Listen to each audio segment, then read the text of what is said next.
Engineering ফ্যাকাল্টির কিছু ছাত্র তারা নিজেদের মধ্যে সভা করছিল, সেখানে এবিভিপির গুন্ডারা ঢুকে পড়ে প্রভোকেশন তৈরি করার চেষ্টা করে, অশান্তি তৈরি করার চেষ্টা করে। দুই পক্ষের মধ্যে বচসা হয়, এখানে এসএফআই কোথাও ছিল না।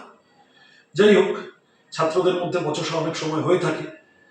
তারপর শুনছি বিজেপির গুন্ডারা নাকি ঢুকে পড়েছে এবং তারা গিয়ে নাকি ভাঙচুর চালাচ্ছে ক্যাম্পাসের ভিতরে। আরো হাস্যকর হলো, যাদবপুরের বিধায়িকা তিনি হঠাৎ চোরের মায়ের বড় গলার মতো করে যারা গুন্ডামি করলো তাদের প্রোটেক্ট করার জন্য কোথায় গিয়ে জানি দেখছি মিডিয়ার সামনে সুজন চক্রবর্তী বা আমার নাম করে চিৎকার চেঁচামেচি করছেন।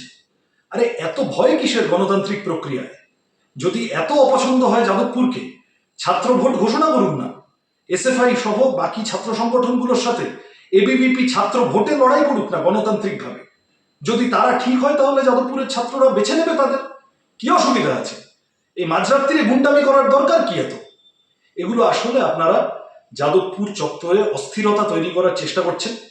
এই লেনিন মূর্তির সামনে গিয়ে লেনিন দেশভাগ করেছিল তাই লেনিনের মূর্তি ভাঙবো, এই ধরনের ছাগলামো করে এসেছে কিছু লোক।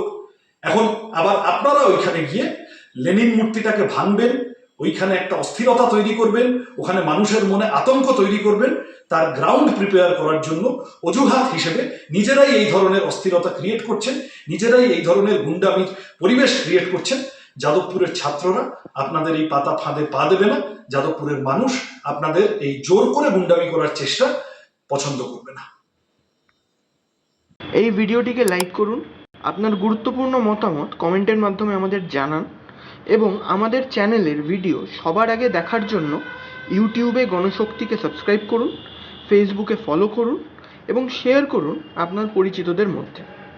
আমাদের চ্যানেলে আপলোড হওয়া ভিডিও নোটিফিকেশন পেতে বেল আইকনটি ক্লিক করতে ভুলবেন না।